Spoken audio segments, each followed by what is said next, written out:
ಕ್ಷಣದ ಆನಂದವನ್ನು ಅನುಭವಿಸೋದು ಬದುಕು. ಅದಕ್ಕೆ ಏನ್ ಮಾಡಬೇಕು? ಮನಸ್ಸನ್ನ ಇಲ್ಲಿಡಬೇಕು. ಎಲ್ಲಿರ್ತಿರೋ ಅಲ್ಲಿ ಯೋಗದಲ್ಲಿ. ಅದಕ್ಕೆ ಬುದ್ಧಿ ಯಾವತ್ತೂ ಜಾಗೃತವಾಗಿ ಇಟ್ಕೊಳ್ಳಿ. ಅದಕ್ಕಾಗಿ ಗಾಯತ್ರಿ ಮಂತ್ರವನ್ನ ಪಠಿಸಿ. ಬುದ್ಧಿ ಯಾವತ್ತೂ ಪ್ರಚೋದನೆ ಆಗ್ತಾ ಇರುತ್ತೆ. ಎಷ್ಟು ಬಟ್ಟೆಗೆ ಗಾಯತ್ರಿ ಮಂತ್ರಕ್ಕೆ ನೀವು ಕೊಡ್ತೀರಾ ಶಕ್ತಿ, ಅಷ್ಟು ಅದು ವಾಪಸ್ ಕೊಡುತ್ತೆ. Don't use your mantra to shoot your desires or shoot your diseases or karma. Gayatri mantra is not a vitamin pill to enrich your bhakti. It doesn't give you strength to your bhakti. With that bhakti you have to chant. It is reverse.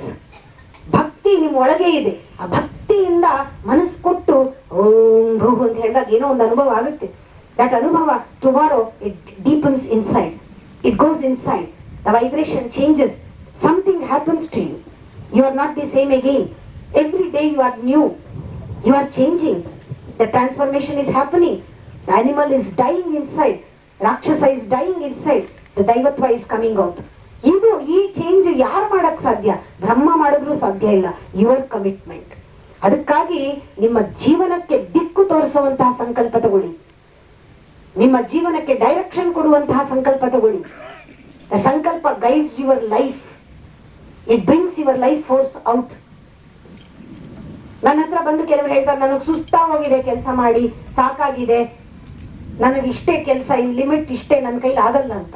ಕೆಲವರು ಹೇಳ್ತಾರೆ, ನನಗೆ ಇನ್ನೂ ಶಕ್ತಿ ಇದೆ, ಇನ್ನೂ ಕೆಲಸ ಕೊಡಿ, ನಂಗೆ ತುಂಬಾ ಶಕ್ತಿ ಇದೆ ಅಂತ. ಎರಡೂ ಅಜ್ಞಾನ.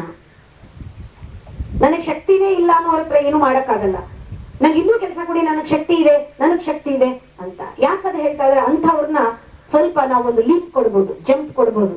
ಅವಾಗ ಏನ್ ಹೇಳ್ಬೋದು? ಸತ್ಯ ನೀನು ಹೇಳ್ತಾ ಇರೋದು, you are unlimited. You are unbounded. The feeling comes. ಎಷ್ಟು ಮಾಡಿದ್ರು ತೃಪ್ತಿ ಇಲ್ಲ, ಅದು ಬರಬೇಕು. ಅದು ಅಜ್ಞಾನದಲ್ಲಿ ಬರಬಾರ್ದು. ಅಹಂಕಾರದಲ್ಲಿ ಬಂದ್ಬಿಟ್ಟಾಗ ನಾವು ಮೆರೆದು ಬಿಡ್ತೀವಿ. ನಾನು ಎಷ್ಟು ಮಾಡ್ತಾ ಇದ್ದೀನಿ, ಮಾಡಿಸ್ಕೊಳ್ಳೋರ್ಗೆ ಯೋಗ್ಯತೆ ಇಲ್ಲ. ನಾವು ಮಾಡೋವಾಗ ಮಾಡಿಸ್ಕೊಳ್ಳೋರು ಯೋಗ್ಯತೆ ನೋಡಿ ಮಾಡಬಾರ್ದು. ಮಾಡೋದಷ್ಟೇ ನಿನ್ನ ಧರ್ಮ. ಎಷ್ಟು ಮಾಡಬಹುದು ನೀನು ಗೊತ್ತಾ? Unlimited, unbounded. You are all ever pervading, eternal. ಎಲ್ಲ ಕಡೆ ಇದೆಯಾ, ನೀನು ಎಲ್ಲ ಮಾಡಬಹುದು. ಅಂತ ಧ್ಯಾನದ ಅಂತ ಅನುಭವಗಳು ಗಾಯತ್ರಿ ಮಂತ್ರದಲ್ಲಿ ಬರುತ್ತೆ. You feel that you are total existence. ಅವಾಗ ಎಂತೆಂಥ ಸಂಕಲ್ಪಗಳು ಬರುತ್ತೆ, ಎಂತೆಂಥ ಕೆಲಸಗಳು ನಿಮ್ಮಿಂದ ಆಗುತ್ತೆ. ಆ ತರದವರೆಲ್ಲ ಒಟ್ಟಿಗೆ ಸೇರಿದಾಗ ಈ ಪ್ರಪಂಚವನ್ನ ಒಂದು ಸ್ವರ್ಗ ಮಾಡಕ್ ಸಾಧ್ಯ. ಮಾಡಬೇಕು. ಬರೀ ಅಭ್ಯಾಸದ ಮೇಲೆ ಪೂಜೆಗಳು ಸಾಕು. It has to revive. Your puja should revive. It should channel your mental emotion. It should channel your spiritual power. In the name of spirituality, in the name of gurus, don't postpone your purification. Don't pacify your mind. Don't renounce karma.